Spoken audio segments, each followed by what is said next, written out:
This is the 10-minute Japeman movie podcast. I'm Japeman. This is the first episode of my new show where I will have 10 minutes to tell you whatever I want about movies, my reviews, different stories about movies, all sorts of stuff like that.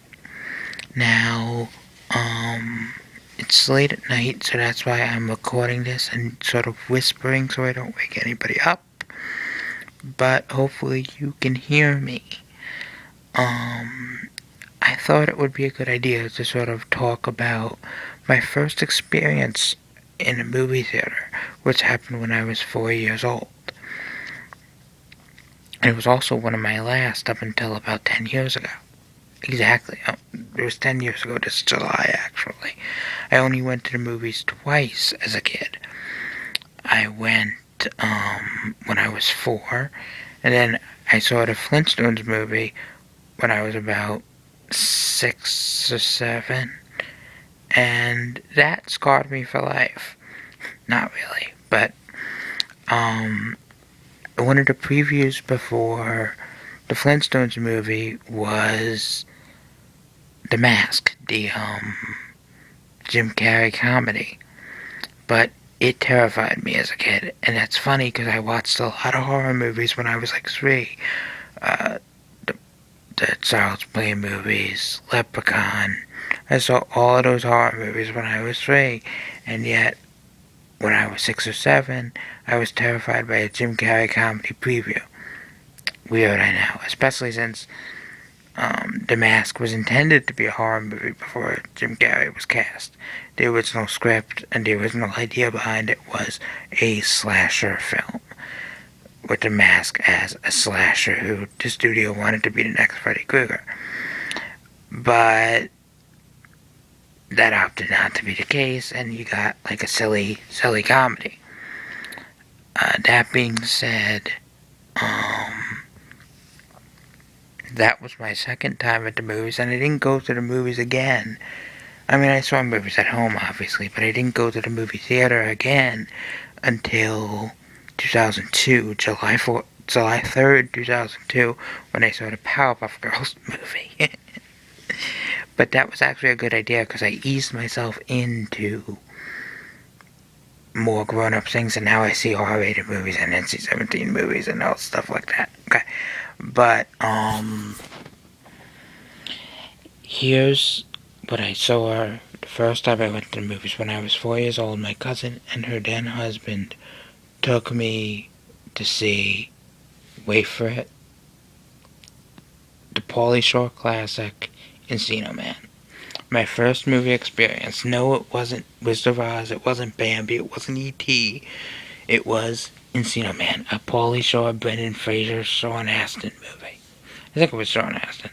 I can't even remember who was in it, but that was the first movie I saw, and I actually remember one other movie that was playing the same time at that movie theater, which is no longer there. It was a little bit, yeah.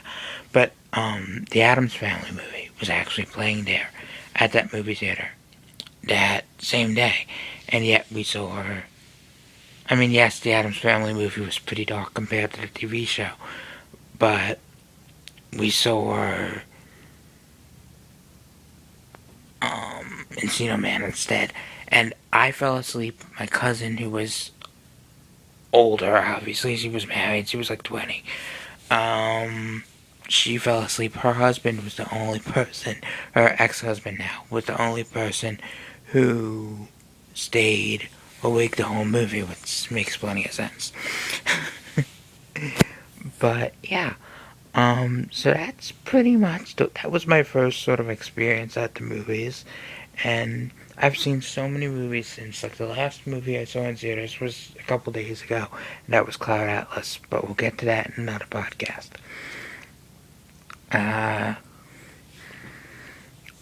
Yeah, I've seen a lot of movies ranging in theaters and on DVD, on demand, all sorts of stuff, on Netflix. But I've seen a lot of different movies, and I love talking about them, and this is going to be a good way to just talk about them and give my opinions on them via good old-fashioned podcasting. Although I'm not going to podcast with anybody, at least not yet. Joe and Tom, How's Horror Podcast, if you're listening, I'd love to have you guys on the show. But, I don't know. Anyone listening who wants to guest and talk with me about something, that would be great. I'm accepting tweets from you guys. If you want to ask me a question, just tweet me at Japeman.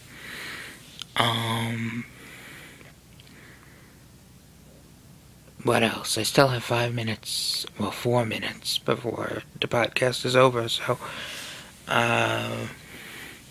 yeah, let's see, let me name some of the movies I've seen in theaters over the past, 10 years since I started going back to the movies. Eternal Sunshine of the Spotless Mind, I saw in theaters. A Little Miss Sunshine, American Dreams with a Z, that was the Hugh Grant movie.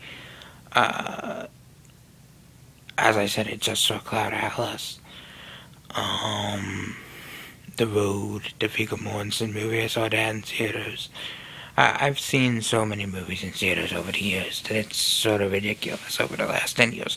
But at first, as I was saying, at first we started by seeing these very kiddie type movies. I was 14 at the time when I started going back to the movies. I was 15, actually. Wow, that's crazy. But I was 15 when we started, well, I was almost 15. I was 14 when we started going back to the movies. My birthday's in August, so I had turned 15 the following month, and we started in July going back to the movies. So, yeah, we saw The Mask for Disguise and all these crazy, the Dana Carvey, stupid movie, and all these other kids movies we saw at that point in time. And now, most recently, over the last couple months, I saw stuff like Killer Joe, and I saw House at the End of the Street. So I've seen harder edged stuff now, which makes sense. I'm 25 now, I'm not 15 anymore. So of course I've seen harder edged stuff in theaters as of late. Yeah, but still, it's kind of funny. 2 minutes left to the podcast. Let's see. What else do you have to know? I do love horror movies. I liked them a lot when I was a little kid, when I shouldn't have been even watching them. But now I've grown to like them again. I hated them for a while because I thought they were just trashy, and I like them now again. So I like that. I like them a lot, actually. Certain types, not all horror movies, but I like I like all genres. I mean, not so much like musicals, but I love experimental film. Any kind of indie film is great. I'm a big movie lover, and this is a great idea for me to do a podcast. So, yeah, when I do this podcast, I will be putting out probably every couple of days, maybe once a week, maybe twice a week, I don't know. And I will talk very openly about the movies I like and the movies I don't like. And you guys just be free to tweet me at Japeman and ask me some questions. So, yeah, couple seconds left. I just want to say, I hope you guys listen to my show, and this is going to be a lot of fun. And, alright, until next time, I'm Japeman. You can catch me on Letterboxd and Mubi, and, Twitter. On Twitter, I'm at Japeman. See you later, guys. Bye-bye. That's a wrap.